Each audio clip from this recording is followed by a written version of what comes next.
ఈరోజు యొక్క వాక్య పఠనము ద్వారా మనము మలాకీ గ్రంథము 3వ అధ్యాయము 13వ వచనము నుండి 18వ వచనం వరకు మనం చదువుకున్నాం. ఈ మలాకీ అనే మలాకీ ప్రవక్త అంటే మలాకీ అంటే అర్థం ఏంటంటే దేవుని యొక్క దూత అని అర్థం. మలాకీ అంటే దేవుని దూత అని అర్థం. దేవుని దూత అయినటువంటి మలాకీ ప్రవక్త ఈ యొక్క గ్రంథాన్ని రచించినట్లుగా మనకి ఆధారాలు కనిపిస్తూ ఉన్నాయి. అయితే ఈ మలాకీ గ్రంథం పాత నిబంధనలోని ఆఖరి పుస్తకం. దేవుడు గతంలో అనేక మంది ప్రవక్తల ద్వారా మాట్లాడాడు. సృష్టి జరిగినప్పటి నుంచి మనం చూసుకుంటే అనేక మంది ప్రవక్తల ద్వారా దేవుడు మాట్లాడుతూనే ఉన్నాడు. అయితే ఈ మలాకీ ప్రవక్త తర్వాత దేవుడు సుమారు అంటే మరలా తిరిగి బాప్తిస్మ ఇచ్చే యోహాను వచ్చే వరకు కూడా సుమారు 450 సంవత్సరాలు ఇశ్రాయేలు ప్రజలకి దేవునికి మధ్య సంబంధాలు తెగిపోయాయి. పాత నిబంధనలో మలాకీ ప్రవక్త ద్వారా దేవుడు మాట్లాడిన తర్వాత మరలా తిరిగి కొత్త నిబంధన బాప్తిస్మ ఇచ్చే యోహాను వచ్చే వరకు కూడా ఈ మధ్యకాలం 450 సంవత్సరాలు దేవుడు వీళ్ళని ఇశ్రాయేలు ప్రజల్ని వదిలేశాడు. వారి గురించి పట్టించుకోవడం కూడా మానేశాడు దేవుడు.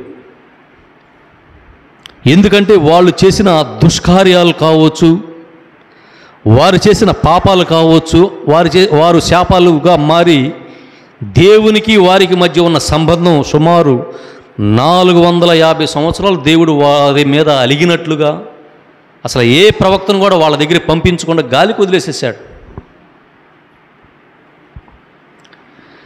ఈ మాట ఎందుకు చెప్తూ ఉన్నంటే మలాకీ గ్రంథంలో యూదులు ఇశ్రాయేలీలు ప్రజలు ఈరోజు మనం చదువుకున్న పఠన భాగంలో 6 వచనాలు 13 నుంచి 15వ వచనం వరకేమో దేవునికి అవిధేయత కలిగిన వ్యక్తులుగా కనిపిస్తూ ఉన్నారు. 16, 17, 18 వచనాల్లో దేవునికి విధేయులు అంటే దేవునికి భయపడేవాళ్ళు, దేవునికి భయపడని వాళ్ళు ఈరోజు మనం చదువుకున్న పట్టణంలో కనిపిస్తూ ఉన్నారు. ఎవరు వీళ్ళు అనుకుంటే ఇశ్రాయేల్ ప్రజలు ఎవరు? ఇక్కడ మాట్లాడుకున్న సందర్భం దేవుడు మాట్లాడుతూ ఉన్నాడు, దేవుడి ద్వారా మలాకీ ప్రవక్త మాట్లాడుతూ ఉన్నాడు. ఇక్కడ అవిధేయులైన అంటే దేవుని యందు భయభక్తులు కలగని వాళ్ళు ఉన్నారు, దేవుని యందు భయభక్తులు కలిగిన వాళ్ళు ఉన్నారు. అంటే 4 రకాల ప్రజలు ఈ యొక్క 6 వచనాల్లో సంభాషణ జరుగుతూ ఉంది. సరే, దేవుడు మలాకీ ప్రవక్తను పక్కన పెడితే ఎవరు దేవునికి భయపడిన వాళ్ళు అనేది మనం ఒకసారి చూసుకుంటే, భయపడిన వాళ్ళు ఎవరని మనం చూసుకుంటే ఈ ప్రజలంతా కూడా సుమారుగా క్రీస్తు పూర్వం అంటే క్రీస్తు రాకముందు 967 నుంచి 886 మధ్య కాలంలో యూదుల్ని ఇశ్రాయేలు ప్రజల్ని బబులోను దేశిక రాజు నెబుకద్నెజరు రాజులు యెరూషలేము మీద దాడి చేసి వీరి యొక్క రాజ్యాన్ని అంతా కూలద్రోసి వీళ్ళందరినీ కూడా బబులోను సామ్రాజ్యానికి బానిసలుగా తీసుకువెళ్ళడం జరిగింది. ఇదంతా దేవుని చిత్త ప్రకారమే జరిగింది. ఆల్రెడీ అంతకుముందే దేవుడు చెప్పాడు, ఇదిగో మీరు బబులోను చేతుల్లో బానిసత్వంగా వెళ్తారు, అక్కడ కనీసం 70 సంవత్సరాలు మీరు బానిసత్వంలో ఉంటారు. తరువాత నేను నా ప్రవక్తలు పంపించి మళ్ళా మిమ్మల్ని ఎక్కడి నుంచి అయితే యెరూషలేము నుంచి ధ్వంసం చేయబడి బబులోనికి రాగలిగారో మళ్ళా మిమ్మల్ని బబులు నుంచి నేను తిరిగి మళ్ళా యెరూషలేము తీసుకెళ్తాను అని చెప్పి ప్రభు యొక్క వాగ్దానం ఉంది అంతకుముందు. ఆ వాగ్దానం ప్రకారమే వీళ్ళు బబులోను చెరకెళ్ళే ముందు సొలొమోను కట్టించిన దేవాలయాన్ని కూడా పతనం చేసి ఆ బంగారాన్ని, ఆ వస్తువుల సామాగ్రిని మొత్తాన్ని కూడా భయంకరమైన రాజు నెబుకద్నెజరు బబులోని సామ్రాజ్యాన్ని పరిపాలించే రాజు మొత్తాన్ని యోధా ప్రజల్ని, ఇశ్రాయేల్ ప్రజల్ని, వారి యొక్క దేశాన్ని సర్వనాశనం చేసి వారి యొక్క ఆస్తిపాస్తులు మొత్తం కూడా బబులోనికి తీసుకెళ్ళిపోవడం జరిగింది. అలాగే దేవుడు చెప్పినట్లుగా 70 సంవత్సరాలు అక్కడ బానిసత్వంలో ఉన్నప్పుడు మరలా తిరిగి దేవుడు కోరేషు అనే రాజుని పురుకొల్పి ఆ యొక్క రాజు ద్వారా ఇదిగో ఇశ్రాయేల్ ప్రజలు యూదా ప్రజల్ని తిరిగి వారి యొక్క దేశానికి పంపించు, వారి యొక్క దేవాలయం మొత్తం పడగొట్టబడింది, మరలా వాళ్ళు తిరిగి దేవాలయాన్ని నిర్మించుకుంటారు, దానికి సహాయం నువ్వే చేయాలని చెప్పి దేవుడు కోరేషు రాజుని ప్రేరేపించడం జరిగింది. కోరేషు రాజు ఎవరంటే బబులోనియా రాజు తర్వాత వచ్చిన రాజుల్లో ఈ కోరేషు రాజు ఉన్నాడు. అంటే అప్పటికి నెబుకద్నెజర్ రాజు హయాం అయిపోయింది, ఇది 70 సంవత్సరాల్లో. తర్వాత కోరేషు రాజు పరిపాలనలో దేవుడు ఆయనకి ఆజ్ఞాపించడం, ఇదిగో యోధా ప్రజలారా మీరు ఇదిగో మీ దేశానికి వెళ్ళిపోండి, మీ యొక్క దేవాలయాన్ని మీరు మరలా నిర్మించుకోండి, మీ యొక్క ఆరాధనలు చేసుకోండి. ఏ విధంగా అయితే నెబుకద్నెజర్ రాజు దోచుకొని వచ్చాడో ఆ యొక్క బంగారాన్ని ఆ యొక్క డబ్బును మరలా మీకు తిరిగిస్తున్నాను, ఈ యొక్క బంగారాన్ని డబ్బును తీసుకొని మీరు మీ యొక్క దేశానికి వెళ్ళి మీ యొక్క దేశంలో దేవాలయాన్ని కట్టుకొని ఆ దేవునికి ఆరాధన సలుపుతూ మీ యొక్క దేశాన్ని సుస్థిరపరచుకోండి అని చెప్పి కోరేషు రాజు యూదులకి ఆజ్ఞాపించి పంపించాడు. ఆజ్ఞాపించి పంపించినప్పుడు కొంతమంది యూదులు అక్కడే సెటిల్ అయిపోయారు, బబులోన్లో కొంతమంది సెటిల్ అయిపోయారు. తిరిగి మళ్ళీ యెరూషలేము వచ్చి దేవాలయం కట్టుకోవడానికి తిరిగి వచ్చిన యూదులే ఈరోజు యొక్క వాక్యంలో మనకు కనిపిస్తూ ఉన్నారు.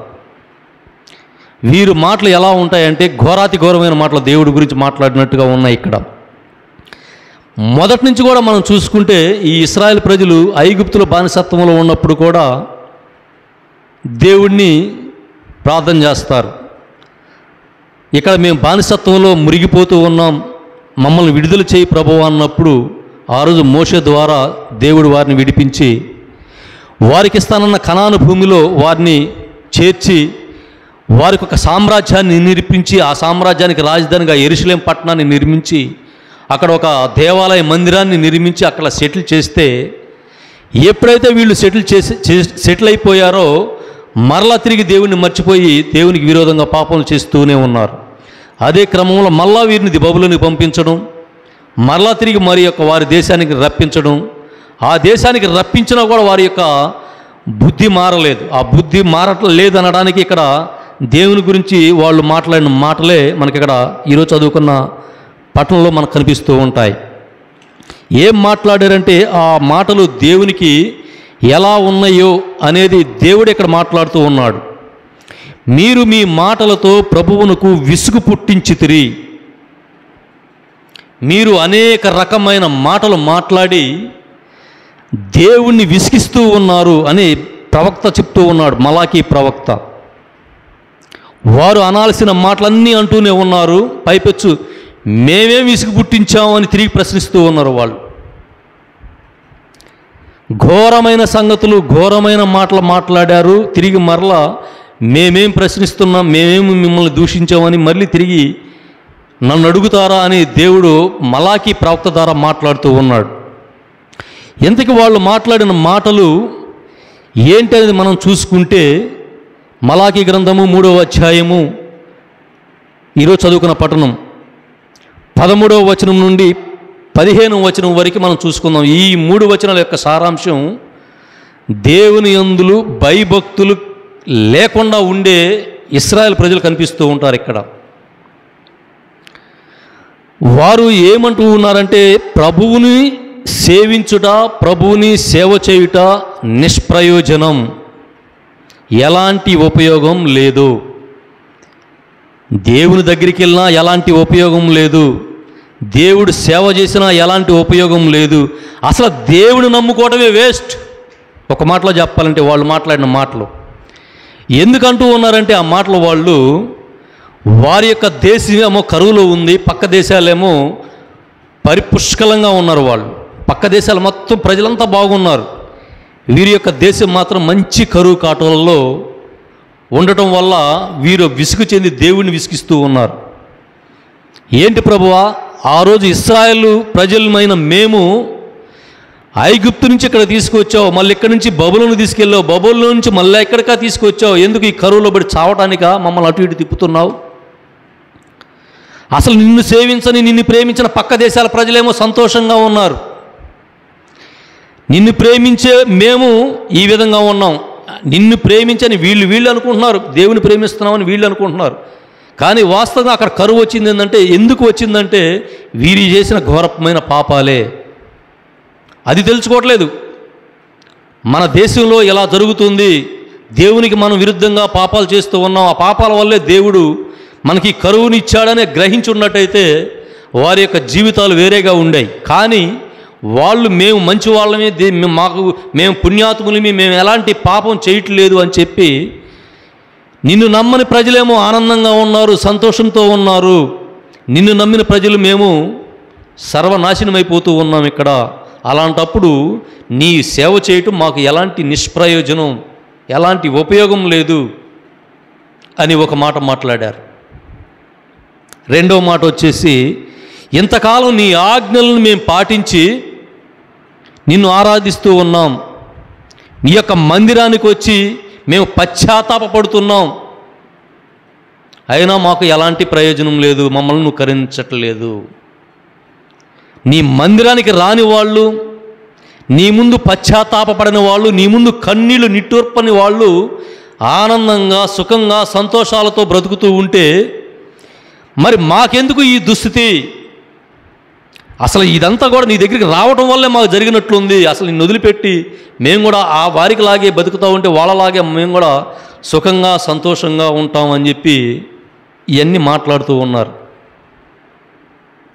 అప్పుడు దేవుడు ఏమనుకుంటాడంటే, వీరి యొక్క మాటల్ని దేవుడు ఏమనుకుంటాడని మనం గ్రహించగలిగితే, బ్రతికుండగానే చంపేయటం అంటారు చూసారా, మనం చెప్పుకునే వాడుక భాషలో బ్రతికుండగానే చంపేయటం. సపోజ్ ఒక స్త్రీకి 3 కుమారులు ఉంటూ ఉన్నారు అనుకోండి. ఒక రెండవ కుమారుని దగ్గర తల్లి తండ్రి ఉన్నప్పుడు, తండ్రి మరణించినప్పుడు, తల్లి మాత్రమే ఉన్నప్పుడు రెండవ కుమారుని దగ్గర లేదా మూడవ కుమారుని దగ్గర లేదా ప్రథమ కుమారుని దగ్గర ఆ తల్లి జీవించినప్పుడు ఏ కుమారుడి దగ్గర అయితే ఉంటుందో ఆ తల్లి, ఆ కుమారుడు మిగతా 2 కుమారులను కూడా పిలిపించి, ఇదిగో ఇంతకాలం మన తల్లిని నేను చూసుకుంటున్నాను కదా, మరి ఈమె చనిపోయిన తర్వాత ఈమె యొక్క భూస్థాపిత కార్యక్రమాలు కావచ్చు, ఈ యొక్క దిన కార్యక్రమాల గురించి డబ్బులు నేను ఇంతకాలం పోషించాను కాబట్టి అది మీరు చూసుకోవాలి అని ఒక వ్యక్తిని అడిగినప్పుడు, అన్నదమ్ముని అడిగినప్పుడు, వాడేమో నన్ను ఒక్కడిని అడుగుతావేంట్రా, పక్కన ఉన్నాడు వాడిని కూడా అడుగు అని మన భాషలో జరిగినప్పుడు తల్లి అక్కడే ఉంటుంది, పిల్లలు మాత్రం ఇక్కడ కొట్టుకుంటూ ఉంటారు.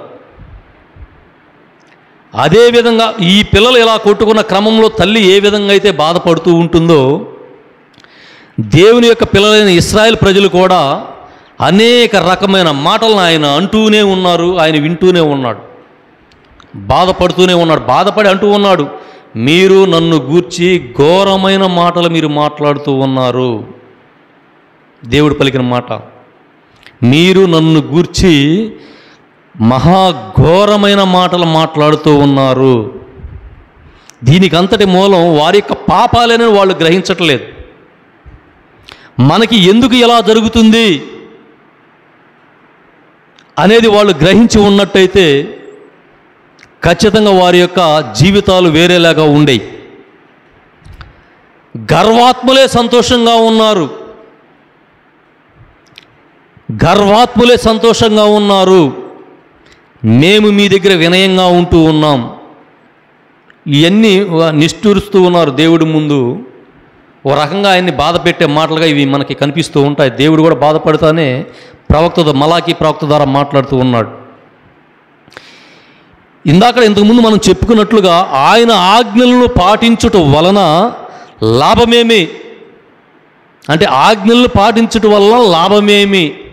ఏంటి ఆజ్ఞలు దేవుడు మనల్ని చెడిపోవడానికి ఇచ్చాడా, మంచి మార్గంలో నడవడానికి ఇచ్చాడా అనేది ఆజ్ఞలు మనం చూసుకుంటే వాళ్ళు ఏ విధంగా ఘోరమైన మాటలు మాట్లాడుతున్నారు ఇక్కడ మనకు కనిపిస్తూ ఉన్నాయి. ఆజ్ఞలు అంటే ఏంటి?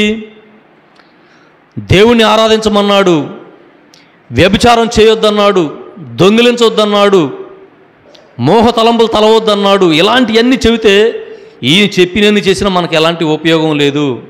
అంటే వీళ్ళు మనం దొంగతనం చేయొచ్చు, మనం అబద్ధ సాక్ష్యాలు పలకవచ్చు, మనం వ్యభిచారం చేయొచ్చు, అసలు దేవుని ఆరాధించాల్సిన పని లేదు అంటే దేవుని యొక్క ఆజ్ఞలకి రివర్స్గా వచ్చారు వీళ్ళు. అంటే ఆజ్ఞలను పాటించడం వల్ల మాకు లాభం ఏంటి అంటే, ఈ ఆజ్ఞలు పాటిస్తే పోయిద్ది కదా, పాటించడం పక్కన ప్రజలు కూడా ఆనందంగా ఉంటూ ఉన్నారు. మరి పాటిస్తున్నాం, మనకేంటి ఈ దుస్థితి? ఇవన్నీ ఎప్పుడు చెప్పుకుంటూ ఉంటారంటే, పశ్చాత్తాపం, కన్నీరు కాలుస్తున్నాం కదా. వస్తారు, సపోజ్ మా మందిరాల్లోకి వస్తూ ఉంటారు కొంతమంది, మందిరాల్లోకి వచ్చి కన్నీటి ప్రార్థన చేస్తారు, కాసేపు ఏడుస్తారు, బయటికి వెళ్ళాక సదా మామూలే. అలాంటి ప్రార్థనలు ఇశ్రాయేలు ప్రజలు చేశారు అక్కడ. అందుకే దేవుడు వాళ్ళని అంగీకరించలేదు. స్థిరమైన ప్రార్థన, స్థిరత్వంలో వాళ్ళు లేరు. దేవుని యందు స్థిరత్వంలో వాళ్ళు లేరు. ఎప్పుడు కూడా దేవుని యందు భయభక్తులు లేని వారిగా కనిపిస్తూనే ఉన్నారు. అందుకే దేవుడిని వీళ్ళు విసిగించారు. దేవుడు కూడా అంటూ ఉన్నాడు, మీరు నన్ను గూర్చి ఘోరమైన మాటలు మాట్లాడుతూ ఉన్నారు అని మాట్లాడి, ఇవి అన్నీ కూడా దేవుని యందు భయభక్తులు లేని వారు మాట్లాడే మాటల్లో అదే గుంపులో దేవుని యందు భయభక్తులు గలవారు కూడా కొంతమంది ఉన్నారు. దేవుని యందు భయభక్తులు లేనివారు ఈ విధంగా దేవుని గురించి మాట్లాడుతూ ఉంటే, దేవుని యందు భయభక్తులు గలవారు ఏంట్రా వీళ్ళు ఆ రకంగా మాట్లాడుతున్నారు, ఈ రకంగా మాట్లాడుతున్నారు, దేవుని ఈ విధంగా దూషించేది అని వీళ్ళు మాట్లాడుకుంటూ ఉన్నారు. భయభక్తులు కలిగిన భక్తులు ఎవరైతే భయభక్తులు కలిగి మాట్లాడుకుంటూ ఉన్నారో వీరి యొక్క మాటలు దేవుడు ఆలకిస్తూ ఉన్నాడు. డైరెక్ట్ దేవుడు వాళ్ళ మాటల్ని ఆలకించినట్లుగా మనకి కనిపిస్తూ ఉన్నాయి. 16వ వచనం చూసుకుంటే, అప్పుడు ప్రభువునకు భయపడు వారు తమలో తాము మాటలాడుకొనిరి, అతడు వారి పలుకులను వినెను. భయభక్తులు గలవారు మాట్లాడుకుంటే దేవుడు ఆయన చెవియొగ్గి వారి యొక్క మాటలని ఆలకిస్తూ ఉన్నాడు. భయభక్తులు లేని వారి మాటలు కూడా విన్నాడు, భయభక్తులు కలవారి మాటలు కూడా విన్నాడు. కానీ వారికి ఆన్సర్ చెప్పలా. వాళ్ళ అనేకమైన తిట్లు తిట్టారు దేవుని వాళ్ళు, అనేక రకాలుగా. నీ దగ్గరకు రావడం వేస్ట్, నీ ముందు కన్నీరు కార్చడం వేస్ట్, నీకు ప్రార్థన చేయడం వేస్ట్, అసలు నిన్ను నమ్ముకోవడమే వేస్ట్. ఒక మాటలో చెప్పాలంటే, అంటే భయభక్తులు లేని వారి ప్రవర్తన అలా ఉంది. దేవుడు ఇంటూ ఉన్నాడు, వారికి ఎలాంటి సమాధానం కూడా ఇవ్వలేదు. కానీ భయభక్తులు గలవారు, దేవుడు మనకి ఇన్ని మేలులు చేస్తే ఎక్కడో బానిసత్వంలో ఉండి అనేకసార్లు బానిసత్వాన్ని నుంచి మనల్ని విడిపించి మన యొక్క జీవితాలను ఇక్కడ సుస్థిరం చేస్తే వీళ్ళు ఈ విధంగా మాట్లాడుతున్నారు ఏంటి అని భయభక్తులు గలవారు అక్కడ మాట్లాడుకుంటున్నప్పుడు దేవుడు స్వయంగా వాళ్ళతో మాట్లాడుతూ ఉన్నాడు. మీరు వారికి లాగా భయభక్తులు లేకుండా మీరు జీవించొద్దు. ఇప్పుడు ఏ విధంగా అయితే మీరు భయభక్తులు కలిగి ఉన్నారో అదే విధంగా మీరు నా యందు భయభక్తులు కలిగి ఉండండి. తద్వారా మీకు లభించే లాభమే. వాళ్ళు అడిగారు కదా, మాకు లాభం ఏంటి అని అడిగారు కదా. ఇదిగో ఈ లాభం మీకు రాకపోతుంది. ఏం లాభం? ప్రభువునందు భయభక్తులు గల వారి పేర్లు ఆయన సన్నిధిలోనే జ్ఞాపకార్థంగా గ్రంథము వ్రాయబడెను. ఎవరైతే దేవుని యందు భయభక్తులు కలిగి ఉంటారో వారి యొక్క పేర్లు ఆయన సన్నిధి. ఎక్కడ ఆయన సన్నిధి? పరలోకములో ఆయన ముందు ఒక గ్రంథాన్ని రాస్తూ ఉన్నాడు. ఆ గ్రంథంలో ఎవరైతే భూమి మీద భయభక్తులు కలిగి దేవుని యందు విశ్వాసపూరితంగా ఉంటారో వారి యొక్క పేర్లన్నీ కూడా ఆ గ్రంథాన్ని రాస్తూ ఉన్నాను అని దేవుడు మాట్లాడిన మాటలు. వీరు అనుకుంటున్నారేమో ఈ భూమి మీద మాకు లాభం ఏంటి అని. వారు ఆ విధంగా నశిస్తారు. ఎవరైతే భయభక్తులుగా ఉంటారో వారి యొక్క పేర్లు నా సన్నిధిలో గ్రంథంలో రాయబడును అని దేవుడు మాట్లాడిన మాటలు మనకు కనిపిస్తూ ఉన్నాయి. అంటే సాక్ష్యం, రేపు పొద్దున మనం మరణించి కూడా దేవుని యందు పరలోక రాజ్యానికి మనం వెళ్ళినప్పుడు ఇక్కడ మనం ప్రభువునందు చేసిన మంచి పనులన్నీ కూడా అక్కడ సాక్ష్యంగా రాయబడుతూ ఉన్నాయి. ఆ యొక్క సాక్ష్యం మనం భూమి మీద బ్రతికే అక్కడ సాక్ష్యంగా నిలబడబోతుంది అని భయభక్తులు కలిగిన భక్తుల గురించి దేవుడు మాట్లాడుతున్నారు. అప్పుడు అలాంటి వారు నా ప్రజలగుదురు, నా రాజ్యంలో నాకు ఆస్తి అవుతారు, మీరు నాకు ఆస్తిగా ఉంటారు. అంటే నేను సంపాదించుకున్న ధనంగా మీరు పరలోక రాజ్యంలో ఉండబోతూ ఉన్నారు అని ఆయన యందు భయభక్తులు గల వారి గురించి మాట్లాడిన మాటలుగా మనకు కనిపిస్తూ ఉన్నాయి. అలాగే తండ్రి తనకు ఊడిగము చేయు కుమారుని పట్ల దయ చూపినట్లే నేనును వారి పట్ల దయ చూపుదును. ఈ వచనాన్ని మనం కొద్దిగా జాగ్రత్తగా పరిశీలన చేసుకోవాలి. ఇది యేసుక్రీస్తు గురించి కూడా మనం కొద్దిసేపు ధ్యానించుకునే అవకాశం మనకి ఇక్కడ ఉంది. ఎందుకంటే తండ్రి తనకు ఊడిగము చేయు కుమారుని పట్లే. ఎవరు ఊడిగం చేశారు తండ్రి దేవునికి భూమి మీద? ఆయన యొక్క మాటను శిరసా వహించి ఆయన యొక్క ఆజ్ఞల్ని పరిపూర్ణంగా నెరవేర్చిన వాడు ఆయన యొక్క ఏకైక కుమారుడు యేసుక్రీస్తు. తండ్రి తనకు ఊడిగము చేయు కుమారుని పట్ల దయ చూపినట్లే యేసుక్రీస్తు తండ్రి దేవునికి ఊడిగం చేశాడు. తండ్రి దేవుడు ఏ విధంగా అయితే ఏ మాటలైతే చెప్పాలని క్రీస్తు ప్రభువుకు బోధించాడో అవే మాటలు యేసుక్రీస్తు ప్రజలకు బోధించాడు. ఆయన యొక్క ఆజ్ఞలను శిరసా వహించాడు. ఖచ్చితంగా ఆయన యొక్క ఆజ్ఞలు పరిపూర్ణంగా ఆయన యొక్క ఆజ్ఞల్ని పాటించిన వాళ్ళు, పరిపూర్ణంగా పాటించిన వాళ్ళు ఒక యేసుక్రీస్తు మాత్రమే మనకు కనిపిస్తూ ఉంటాడు. అవన్నీ చేయటం వల్ల తండ్రికి ఇష్టుడై ఆయన ఆ తండ్రి యొక్క దయని యేసుక్రీస్తు పొందుకున్నాడు. ఏం దయ పొందుకున్నాడు యేసుక్రీస్తు తండ్రి ద్వారా? ఏం దయ పొందుకుంటాడు? ఇన్ని రోజులు వాక్యాలు వింటూ ఉన్నారు. తండ్రి దేవుని ద్వారా యేసుక్రీస్తు ఏం దయ పొందుకున్నాడు అంటే మనం చూసుకుంటే మరణించిన యేసుక్రీస్తుని మరలా తిరిగి సజీవునిగా తండ్రి దేవుడు లేపాడు. ఎందుకు లేపాడు? తండ్రి యొక్క ఆజ్ఞలను శిరసా వహించి పరిపూర్ణంగా నెరవేర్చాడు. ఎలాంటి పాపం లేకుండా జీవించాడు కాబట్టి కుమారుణ్ణి లేపాడు. అదేవిధంగా నా యందు భయభక్తులు కలిగి వారు ఎవరైతే ఉన్నారో, నా కుమారుడు నాకు ఏ విధంగా ఊడిగం చేశారో మీరు కూడా నాకు అదే విధంగా ఊడిగం చేస్తే నా కుమారుని పట్ల చూపిన దయ మీ మీద కూడా నేను చూపిస్తూ ఉన్నాను అని తండ్రి దేవుడు ఇక్కడ మనకి వాగ్దానం చేస్తూ ఉన్నాడు. తండ్రి దేవుని ఏ విధంగా కుమారుని లేపాడో మిమ్మల్ని కూడా అదే విధంగా లేపి ఎవరైతే నా జీవ గ్రంథంలో పేరు వ్రాయబడతారో వారిని లేపి నా యొక్క రాజ్యంలో నేను కూర్చోబెట్టుకుంటాను, మీరు నాకు ఒక ఆస్తిగా ఉంటారు పరలోక రాజ్యంలో అని చెప్పి ఇక్కడ దేవుడు మాట్లాడుతూ ఉన్నాడు. ఈ అన్ని మాటలు కూడా ఆనాటి సమాజంలో యేసుక్రీస్తు రాకముందు సుమారు 400 యేసుక్రీస్తు రాకముందు సుమారు 450 సంవత్సరాల సమయంలో చెప్పిన మాటలు ఇవి. ఇవన్నీ మాటలు కూడా జరిగిపోయిన తర్వాత 450 సంవత్సరాల తర్వాత యేసుక్రీస్తు రావడం, తండ్రి దేవుని చిత్త ప్రకారం ఆయన పని చేయడం, ఆయన తండ్రి దేవుని యొక్క చిత్త ప్రకారం ఆయన మరణించడం, తండ్రి చిత్త ప్రకారం ద్వారా ఆయన మరల తిరిగి లేవడం, ఇవన్నీ కూడా మనకి కొత్త నిబంధనలో కనిపిస్తూ ఉంటాయి.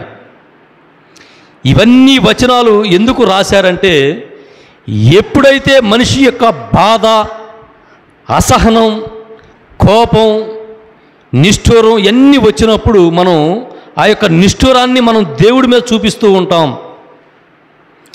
ప్రతి వాళ్ళు కూడా అంతే. ఈనాటి సమాజంలో కూడా ఒక వ్యక్తి మరణించారనుకోండి, ఆ యొక్క వ్యక్తి మరణానికి చూసొస్తానికి వెళ్ళిన వాళ్ళు అయ్యో ఎంత మంచోడిని దేవుడు ఇంత తొందరగా తీసుకెళ్ళిపోయాడే పుసిక్కిన మాట అనేస్తాం. దానికి దేవుడు తీసుకుపోయాడు అంటే దేవుడి మీద ఒక నేరారోపణ చేసేస్తాం. చనిపోయిన వ్యక్తి దగ్గరికి వెళ్ళినప్పుడు బ్రతికున్నప్పుడు చాలా మంచిగా బ్రతికాడు, ఖచ్చితంగా అయిన దేవుని దగ్గరికి వెళ్తాడు, ఇలాంటి మాటలు ఎవరు కూడా మాట్లాడరు. అయ్యో మంచిగా ఉన్న వ్యక్తిని ఇంత తొందరగా తీసుకెళ్ళాడేంటి అని దేవుడి మీదే.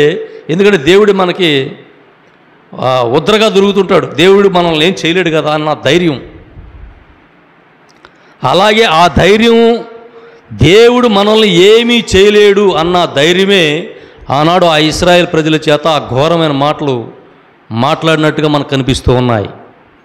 ఈనాడు సమాజంలో కూడా మన యొక్క జీవితాల్లో కూడా మనం ఇది అన్వయం చేసుకుంటే వారి యొక్క ప్రజల్లాగా మనం కూడా కొంతమంది అనేక మంది ఈరోజు కూడా దేవుడి మీద నిట్టూర్పు విడిచేవాళ్ళు అనేక మంది ఈ లోకంలో.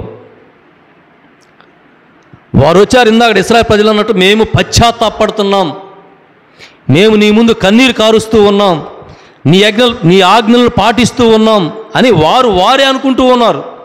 వాస్తవంగా దేవుని యొక్క ఆజ్ఞలను వారు పాటించగలిగితే వారికి ఆ కరువే వచ్చేది కాదు. ఎప్పుడైతే దేవునికి విరోధంగా వారు ఆజ్ఞలను పక్కన పెట్టి వీరికి యొక్క సుఖభోగాల కోసం బ్రతికిస్తూ ఉన్నారో దేవుడు వారికి తెలియపరచాలనే ఆ కరువుని ఆ దేశం మీదకి పంపించినట్లుగా మలాకీ ప్రవక్త ఇక్కడ మనకి చెప్తూ ఉన్నాడు.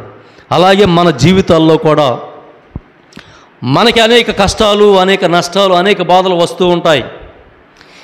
ఏ కష్టం వచ్చినా, ఏ నష్టం వచ్చినా, ఏ బాధ వచ్చినా, ఏ సమస్య వచ్చినా, ఆనందం వచ్చినా, దుఃఖం వచ్చినా మనం ప్రభువుని మీదే ఆధారపడాలి అనేది ఈ యొక్క 6 వచనాల యొక్క సారాంశం. కష్టం వచ్చినప్పుడు దేవుడి మీద గొనగడం, సనగడం ఇలాంటివి మనం మానుకోవాలి. ఘోరమైన తప్పులుగా దేవుడు పరిగణిస్తూ ఉన్నాడు. ఆజ్ఞలు పాటించారా లేదా అది ఏమో కానీ దేవుడి మీద గొనగడం, సనగడం అనేది తీవ్రమైన ఘోరమైన పాపంగా దేవుడు ఇక్కడ పరిగణిస్తూ ఉన్నాడు. అనాది నుంచి వాళ్ళు ఇశ్రాయేలు ప్రజలు మొట్టమొదటి నుంచి కూడా గొణుగుతూనే ఉన్నారు. ఎలా ఉండాలి అంటే, భయభక్తులు గలవారు ఎలా ఉండాలంటే, ఇంతకుముందు పోయిన వారం మనం చెప్పుకున్నాం. షడ్రక్, మెషక్, అబేద్నెగో ఆ యొక్క 3 వ్యక్తుల గురించి పోయినసారి మనం చెప్పుకున్నాం. భయభక్తులు గలవాళ్ళు వాళ్ళు అని మనకి చరిత్రలో చూపించాడు. వారి యొక్క భక్తి ఏంటో వాళ్ళు నిరూపించుకున్నారు. షడ్రక్, మెషక్, అబేద్నెగోలారా, ఇదిగో మీ దేవుణ్ణి ప్రార్థించడం మీరు ఆపేయాలి, ఇదిగో నా యొక్క దేవతను మాత్రమే మీరు ఆరాధించాలని రాజు ఆజ్ఞ వేసినప్పుడు వారు ఏ మాత్రం కూడా అగ్నిలో వేసినా పర్లేదు, ఒకవేళ మీరు అగ్నిలో మమ్మల్ని వేసినా కూడా మమ్మల్ని రక్షించగల సమర్థుడు మా దేవుడు అని చెప్పి, ఒకవేళ ఆయన రక్షించపోయినా సరే మేము మరణించడానికైనా సిద్ధమే, కానీ మీ యొక్క దేవతా ప్రతిమలు మాత్రం మేము ఆరాధించమని వాళ్ళు ప్రతిఘటించిన సందర్భం పోయిన వారు మనం గుర్తు చేసుకున్నాం.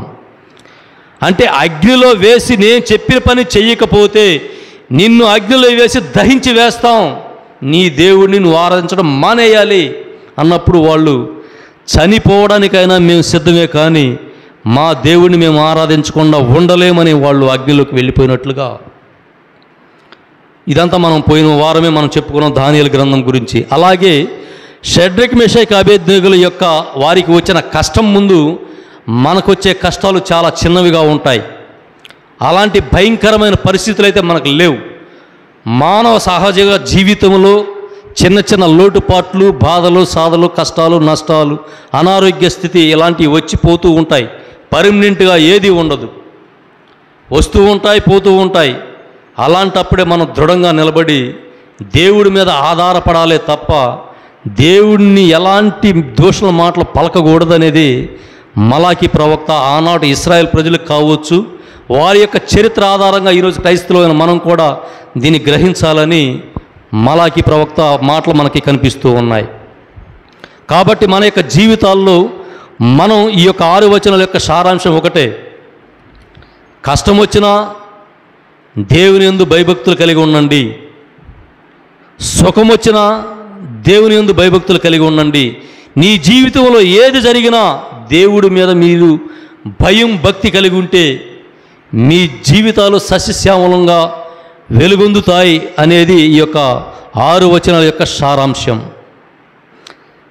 ఈ వాక్యం ద్వారా ఈ వాక్యాన్ని మన మదిలో నింపుకొని మన యొక్క జీవితాల్లో ఏమైనా తప్పులు ఉంటే ఆ తప్పులు క్షమించమని, దేవుని యొక్క మార్గంలో నడుచుటకు కావలసిన శక్తిని ఇవ్వమని, అలాగే దేవుని అందుల నుంచి ఈ రోజు నుంచి మేము భయం భక్తులు కలవారంగా ఉండేటట్లు ఆశీర్వదించమని ఈ యొక్క మాటల ద్వారా మనం గుర్తు చేసుకొని ప్రార్థన చేసుకుందాం.